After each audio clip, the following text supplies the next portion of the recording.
रहीम, आज ये हमारा दिल कर रहा है। कल हमने आलू गोभी बनाया था तो उसके पराठे जो हैं हम सुबह नाश्ते में खा रहे हैं।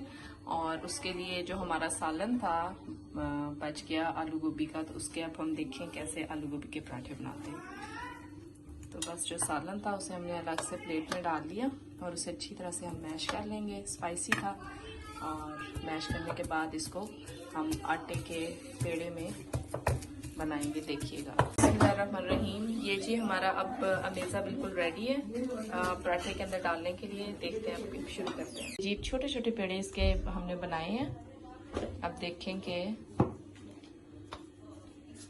इसके अंदर हम कैसे फिलिंग करते हैं अमेज़े की। ये देखें, छोटे छोटे तरीके से बहुत जेंटली, इसको ज़्यादा हार्ड नहीं करना, बस हल्का सा इसको बनाना है।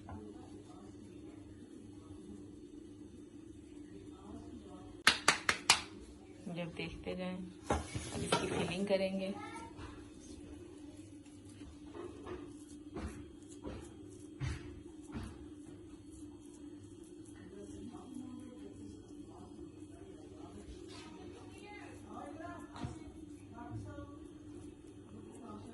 ये अब फिलिंग हो गई है।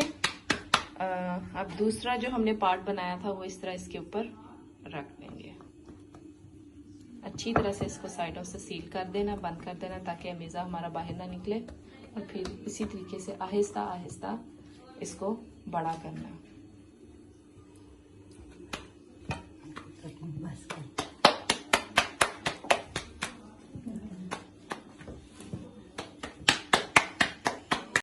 जब आप थोड़ा उसको बिल्कुल इक्वल करने के लिए, अगर आपके पास ये चीज़ है, ये किसी भी इंडियन स्टोर से भी मिल जाती है, आप देखें, ये बहुत पायदार अच्छी चीज़ होती है। इससे रोटियां बहुत अच्छी बनती हैं। अब ये जी हमारा तवा गर्म हो चुका है, इस पर थोड़ा सा हम देसी घी लगाएंगे, या आप जो भी प्रेफर करें, ऑयल लगाना है या देसी घी लगाना है। ये रेडी है।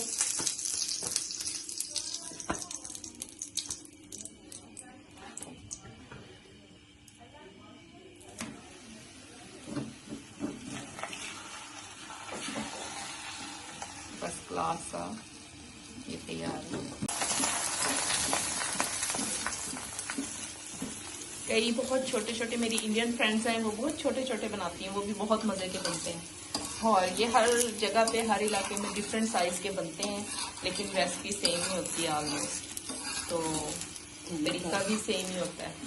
तो बस ये है कि आप देख लें, आपको छोटे छोटे पसंद हैं या आप इस साइज़ के खाते हैं। ये है कि मैं खाती हूँ तो मेरा पेट खा जाता है। पराठों की रेसिपीज वैसे तो बहुत सारी हैं, सिंपल पराठे के साथ भी मैं अब इंशाल्लाह ताला आपसे शेयर करती रहूँगी, गाहे बगाहे, आहिस्ता आहिस्ता। तो पिछली बार आलू मूंगरे का था पराठा और इस बार आलू गोभी का पराठा है। और आपने यकीनन आप ये बनाएंगे इसी तरह तो बहुत अच्छा लगेगा, मज़े का बनाना। इसी तरह अब हमने इसे पलट लिया है और अब मीडियम आंच पे, हल्की भी नहीं हो और तेज़ भी ना हो, क्योंकि ये जल ना जाए और अंदर तक जो है इसको होना चाहिए। क्रिस्पी अच्छा लगता है ये, तो कोशिश करें कि इसे मीडियम आंच पे बनाएं।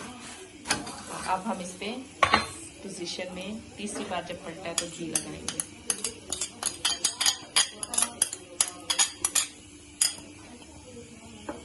इसको आप दही के साथ, चटनी के साथ, जिसके साथ आपको दिल करता है, लस्सी के साथ खाएं, बहुत लजीज और मज़ेदार बनता है। बिस्मिल्लाहिर्रहमानिर्रहीम। ये जी मेरा नाश्ता तैयार है। मैं वैसे इसे मीठी दही के साथ खाती हूँ, पता नहीं हर एक की अपनी चॉइस होती है। कोई इसे नमकीन लस्सी के साथ खाता है, कोई इसको दही और दही के अंदर जीरा और वो मिक्स हुआ होता है, काली मिर्च और नमक, उसके साथ खाता है, और पुदीने की चटनी डाल के खाता है। हर एक की अपनी चॉइस है, आपको जैसे पसंद है आप उस तरह खाएं। आपको यकीनन ये पसंद आएगा। प्लीज़ लाइक करें, शेयर करें और हमारे चैनल को सब्सक्राइब करें, और आपको इस तरह की मज़े की मज़ीद डिशें मिलने को देखेंगे।